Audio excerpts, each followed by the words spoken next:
when transformative technologies is the core subject we are talking about, the idea is not just to understand transformative technologies for profit. It's really important to anticipate what great changes of lifestyle will happen.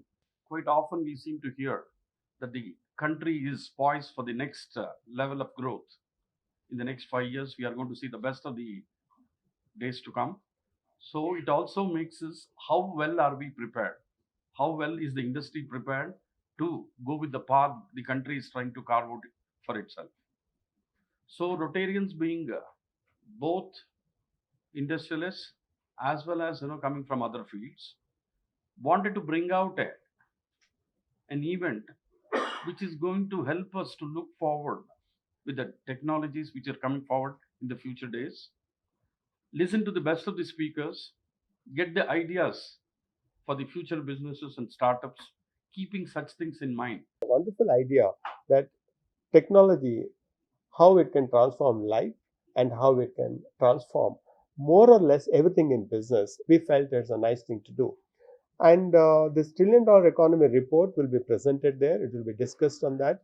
And the difference in this program, what we are bringing in, Prakash Belawadi sir is bringing in, is that number one is there is one context setting which will be done by McKinsey. They have done this many times all over the world. So how the other countries have adopted to the technology and how it can really make a difference. So they set the context. Then the experts from different parts of the world, they come and they talk about the technology per se, that how it can be implemented, what are the impediments, what are interventions required.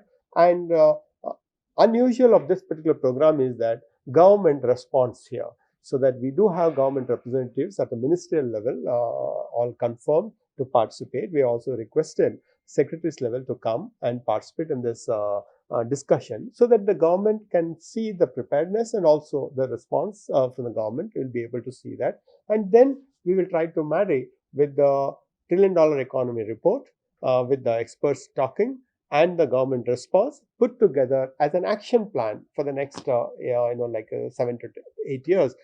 SOUL Bengaluru Business Conclave is very important for everybody.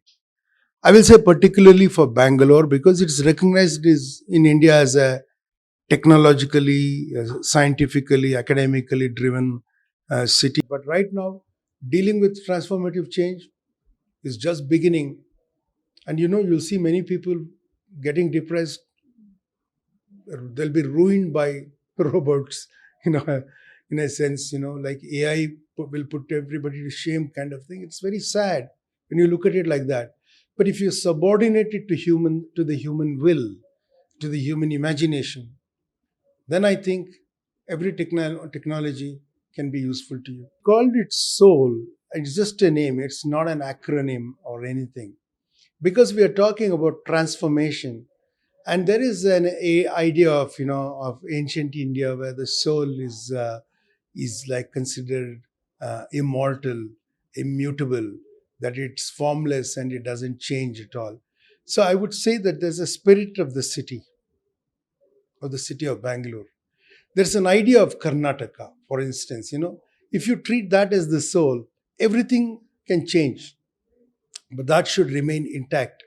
If you transform Bangalore to an unrecognizable entity, as it has happened in many new developed areas of Bangalore, then it becomes it's a kind of slum, even if it is rich, because it lacks soul. See, that's what I mean. But if you keep the soul of the city intact and receive transformation that helps, in fact, to keep it intact, then that is a good name. That is why we have chosen soul, as in the context of transformation.